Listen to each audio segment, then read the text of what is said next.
Blink twice. Let's begin with the trailer. So, everybody's dead. How about we start at the beginning? Okay, here we go. Jess, Frida, this is my childhood buddy, Cody. I'm Vic, my left and right hand man. Perfect. Tom. Hi! All right, who did this? This is Frida, Sarah, Frida. Cute nails. Thank you. This is our resident wonder boy, Heather, Camilla. Later. What's up, man? I don't know who that is. We're going to my island for a few days. Do you guys want to come? This is crazy. Did we just jet off to a billionaire's island with a bunch of strangers? No, he's not a stranger. He's Slater King. Everybody say, making memories! Making memories! You having a good time? We're having a great time. We're drinking champagne and we're eating amazing food. So do you think the human sacrifice is before or after dinner?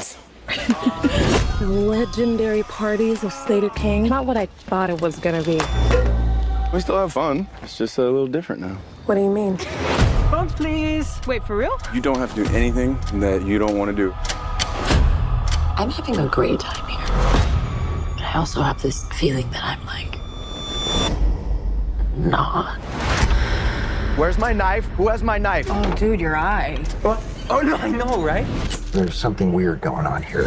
Everybody's smiling and laughing like 1960s flight attendants. Like, I'm having a good time. I'm like, I'm having a great time.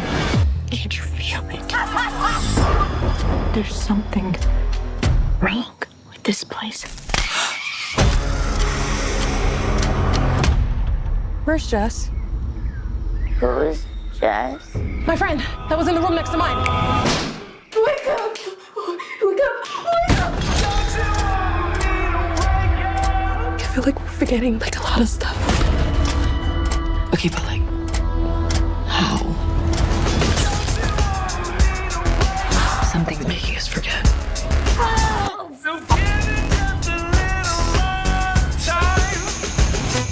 Uh-oh.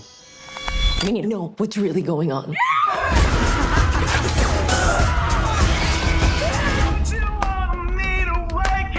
Please, twice if I'm in danger. Well, maybe not. Let's not answer that one, right?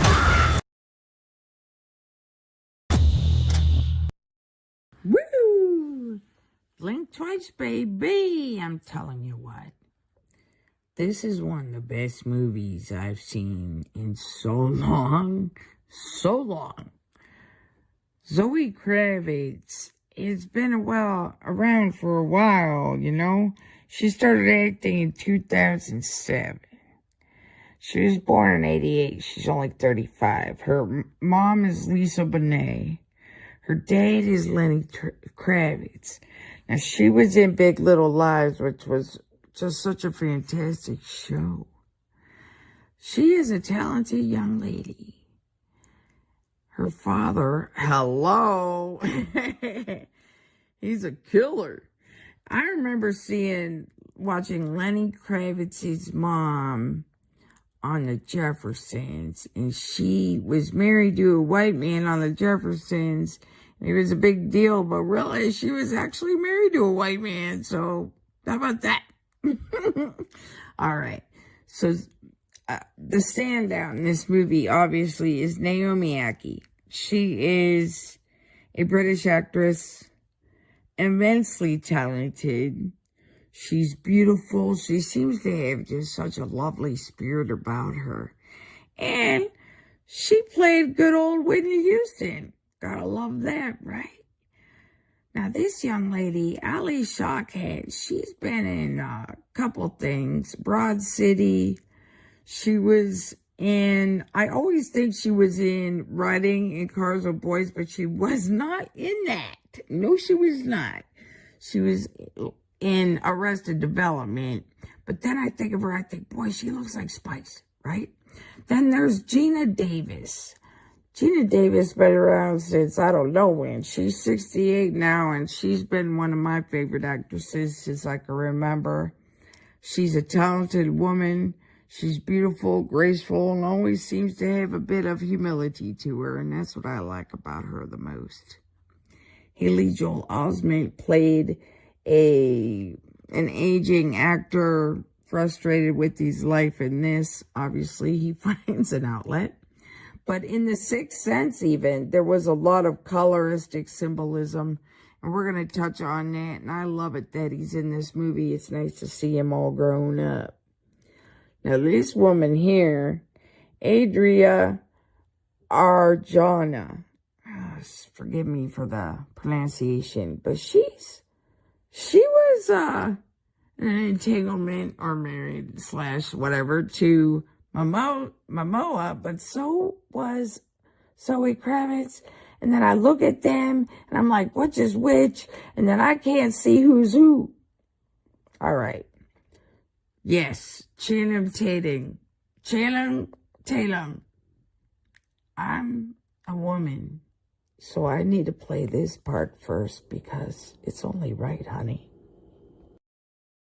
Girl, when I break you off, I promise that you won't wanna get off.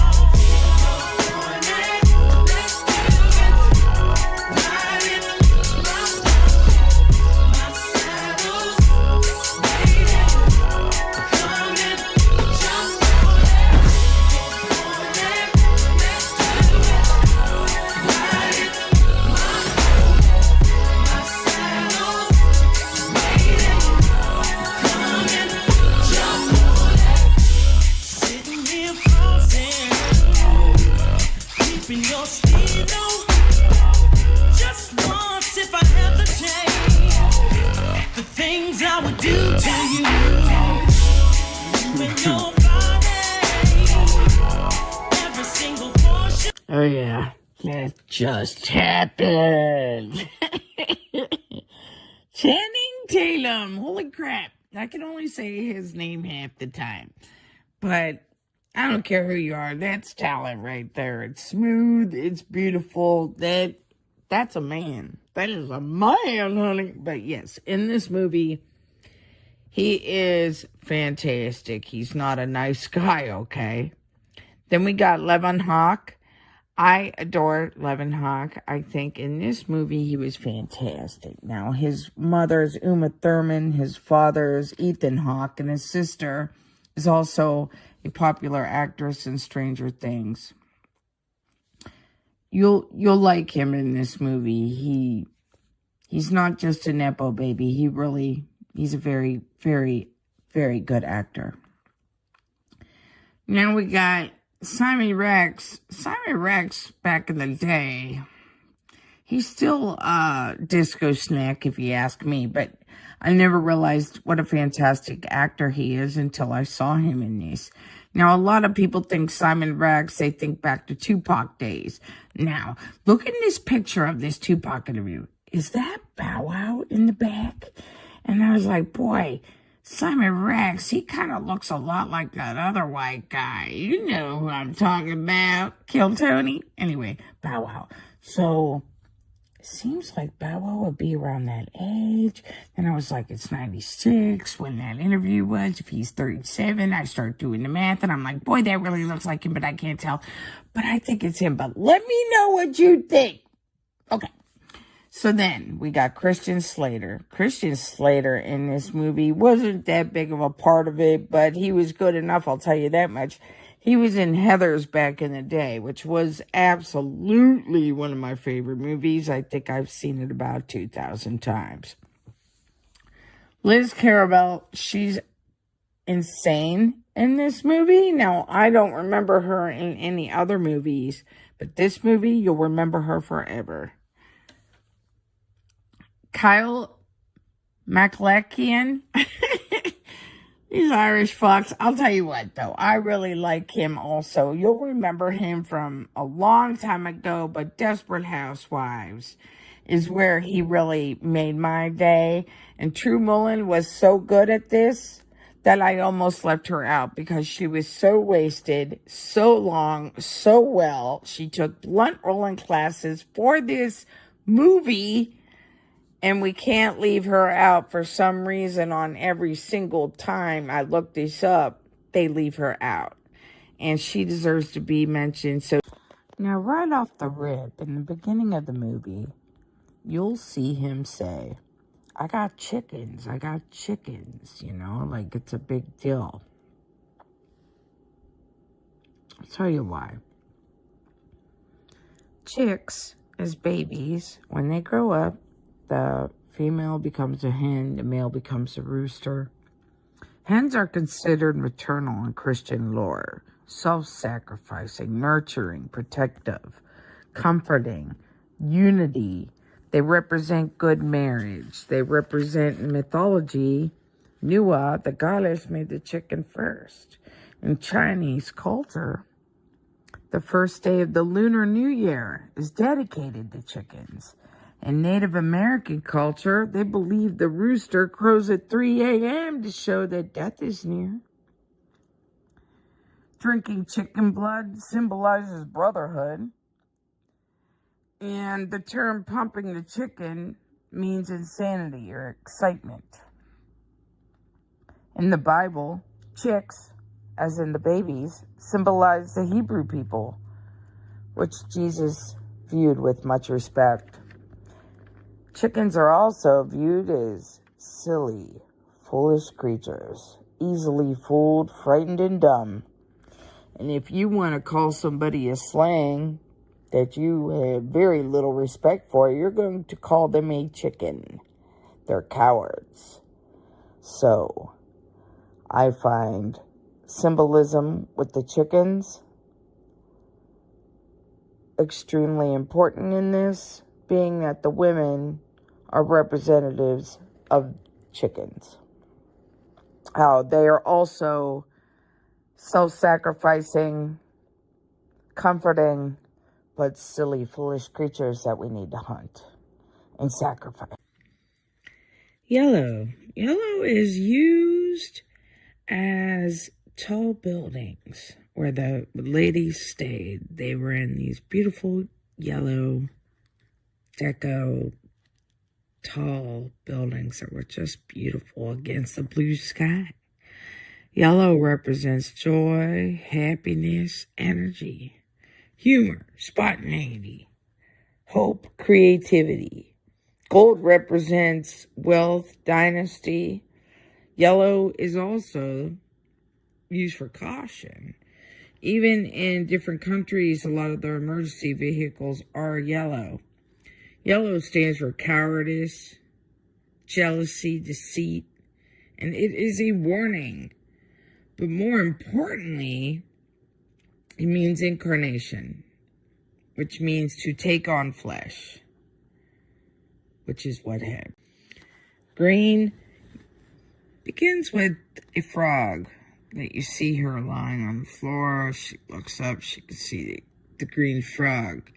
The snake itself is green. The anti-venom to the memory potion is green. Egyptians honored green so much that they made their god of life and death green. In the Philippines, green means sexual thoughts. Green is associated with jealousy and toxicity. All this made me think of the movie The Substance because their answer was also in a green box.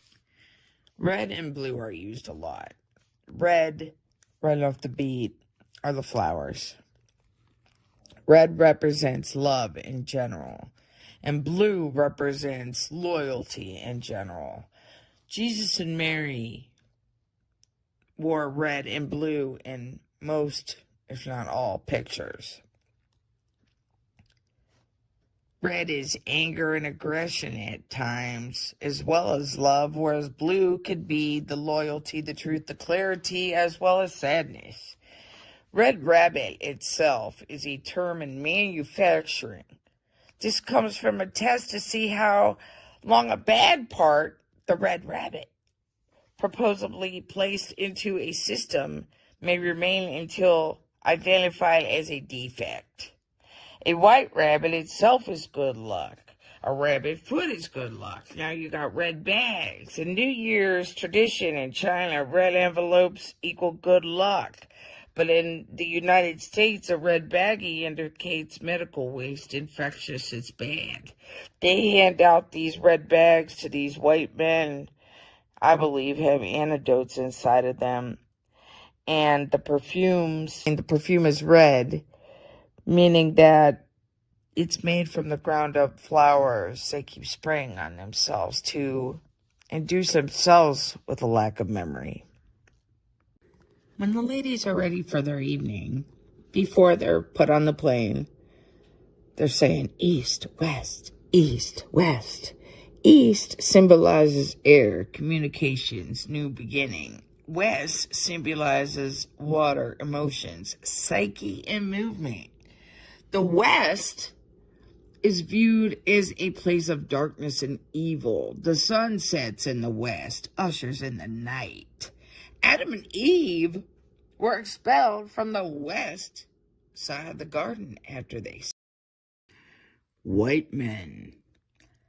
So there is a white male effect where basically it's saying that white men are less risk than other races and genders. There's an old white man syndrome, meaning that white men are stuck in the mid-century mentality, such as women do the cooking and the cleaning and take care of the men. The out-of-touch white guy disorder, OTOWG, a condition characterized by self-absorption, seeing oneself as a heroic leader and making misogynistic comments. White savior complex, a belief that one has skills or knowledge that allows them to solve problems better than the people who were impacted by the problems. Dear God, angry white male, oh hell to the nah, a term used to describe those who are believed to be opposed to second wave feminism, civil rights. And then the White Man Caucus is a group that aims to help white men. In this movie, they have only white males. Only white males commit these crimes in this movie. But we all know that it's capable of happening to and with any race, creed, or culture. In this movie particular, it's white men. Find that funny because she can't have that much of a problem with white men because she's engaged. She got engaged to one, but her grandfather's white. This movie is about your senses and to trust them. Sight, hearing, taste, touch, smell, movement, balance, interception. We need, as a people, not just women, we all need to trust our own senses. So with this movie, what you're going to be hearing is what she hears when she doesn't remember what actually happened. She'll remember the sounds. I myself have had an experience as a child that if I smell something again, I know I'm right back there. When she hears people puffing on the vapes, it takes her to somewhere that she can't remember. I like it how you'll see them all, the women running in these white dresses, and then they go, why are we running? They don't even remember why they were running. And that brings into the movement, balance, and interception of our actual lives. How come we don't remember these things? It's so traumatic and so awful. Does it close a door that you might need open? Because if you keep having this same disgusting tragedy over and over again and you can't remember it, and the next day everybody's smiling in your face and it seems awesome, but there's something in you that's letting you know, oh my gosh, there's something off here. I don't know what it is. You need to listen to that. Why would you listen to somebody else saying, no, there's nothing going on, when you know in your heart and soul, you know something happened. I truly blame television, movies, music for this because we're pumped with a lot of information on the daily basis of things that are supposedly real, when we in our hearts and souls know they aren't real. For example, alcohol. It's a poisonous drug. It's a terrible thing for people to have. Cigarettes, terrible. But you'll see commercials. When I grew up, there were commercials by doctors for cigarettes. When these people take these women, and the fact that none of the women know each other and they all trust the men tells you one thing. The fact that they have a token woman with them tells you another thing. And the fact that everybody's willing to take and not willing to give tells you something else. Anytime you're willing to hop on a plane with somebody so you could get things, you get what you deserve. You cannot go and take all the time and think that nothing else is going to happen to you, because it will.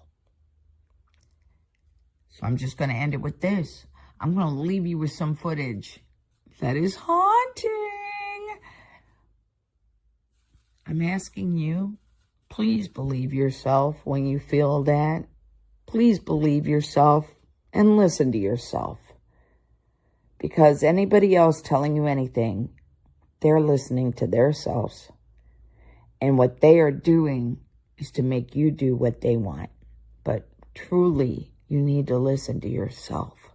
Because no matter what you're given, no matter how many awesome meals there are, no matter how beautiful the sky and the ocean is, and how yellow the buildings are, and how beautiful the red flowers are, the fact is, nothing's for free. Nobody's that funny or cute that they deserve to be given anything. And there is a price to be paid for everything. I'm leaving you in silence. Silence is deafening. You'll have to listen to your own thoughts and feelings with silence. There is no forgiveness, just forgetting. You don't have to do anything you don't want to. All trauma gone. Clean her up. She'll be good as new. I never know what day it is. I am having the best time. I am having such a great time. Nothing's for free, people. Nothing's for free. Even if your memory's gone, it's still remembered. There is no forgiveness. Just forgetting.